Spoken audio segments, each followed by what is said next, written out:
if you've found yourself missing Canada's reigning Olympic ice dance champions, well, many of us are. And you'll be happy to know, though, that one of them is back on the ice. But this time around, it's in a very different capacity. Ilderton's own Scott Moir has been named head coach of the new campus of the Ice Academy of Montreal right here in southwestern Ontario. Scott, of course, is no stranger to the Academy, having trained there. He and his longtime former ice dancing partner, Tessa are one of the most decorated ice dancers in Olympic history, with 2 Olympic championships under their belt. And Scott joins us on the line. Good afternoon there, Scott. Good afternoon. Thanks a lot for having me on. That was a brilliant intro. It's great to have you on. It's exciting. So what made you want to take this on? Good question. I think when I came home for 2018 Olympics, I kind of thought, okay, so we accomplished everything we wanted to as athletes, and now what? Or what does that mean? So I kind of tried a bunch of different things. Did some touring, even did a little bit of commentary, and then decided, I better coach a little bit, just to see if I can kind of, just because it seems like it's something I should do. I didn't really think it'd stick. And then when I got on the ice and interacting with the athletes, I just completely fell in love with it. And love to be able to pass on a little bit of the knowledge that Tessa and I learned to the next generation. So started to do that a little bit here in my hometown, in Ilderton, as you said, another great shout-out. You know how to get to pull on my heartstrings.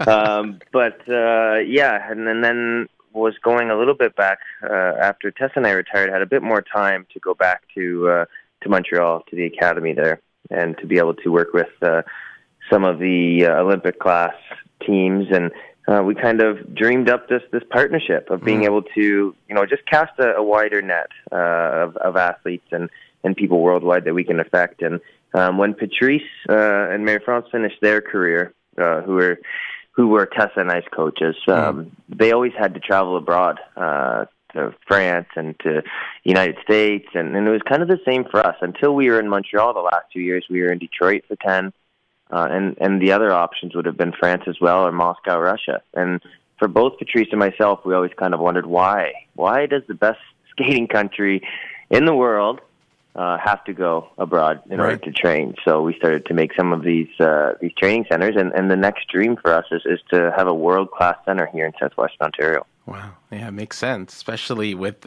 you and Tessa being from here. So what's coaching like? Is it coming naturally to you? And do you have a philosophy as a coach? Oh, yeah. I mean, it's a great challenge for me. I think being in the sport for so long, even with COVID-19, you think having a 22-year career as an ice dancer, you think that you're ready for everything. And I kind of love the fact that even in my first year, I had something I could have no way been prepared for. And in many ways, it's kind of a new beginning for me, just because I was a good athlete. I mean, Tessa was really the great athlete, I always say. But we had some success, and we're very, very proud and had a very fulfilled skating career. Like, our hearts were full, and we got everything out of the sport that we possibly could, and we feel like it prepared us for the rest of our lives. But that doesn't mean I'm going to be a good coach. But what has really stuck with me is, we have a pretty strong voice because we have the medals. And you always hear the cliche, it's about the journey and not the goal. And, we really do believe that. We found the last 2 years training in Montreal, it was an athlete-focused approach. They were building us as people, challenging us every day to be the best we could be, not only on the ice but off of the ice, and that really stuck with us. And I think that's a huge reason why I'm in coaching. I want to make an effect on these young people's lives. I mean, most of the athletes I coach right now, they're between 14 and 22, and those are some pretty important years, and you can really give them some advantages and help their development. And so far, I've found that to be the most fulfilling part in my young coaching career. Yeah. Well, you're being modest when you say you've had some success. Both you and Tessa have had an amazing career. And I wonder what it's like for you. I mean, just having, as an athlete and a competitor, you had a partner with you all this time. But with coaching, I mean, it looks like you're doing this essentially on your own. I mean, is this daunting?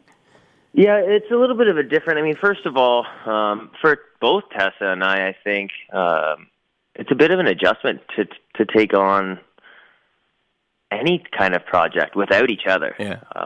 But we still are quite close. We talk often, and sometimes it's just good to have that resource. And I know I've talked to her about this project quite a bit, and I'm really, really excited to get her and whenever she has time. She's kind of taken over the world right now. I'm doing her MBA and just crushing it, and I'm so proud of her. But I think eventually it'd be nice to get her involved in this a little bit more, and so we'll see how that goes. But it is a bit of an adjustment, just starting to have our own identities, and while that's supportive, like we obviously support each other and are like kind of cheerleading for each other. It is a little different, but I can say this isn't a project that I'm doing alone. I don't feel like, anyways. A lot of the work I share with the team. I have a great coaching staff. Many of those coaches coached me.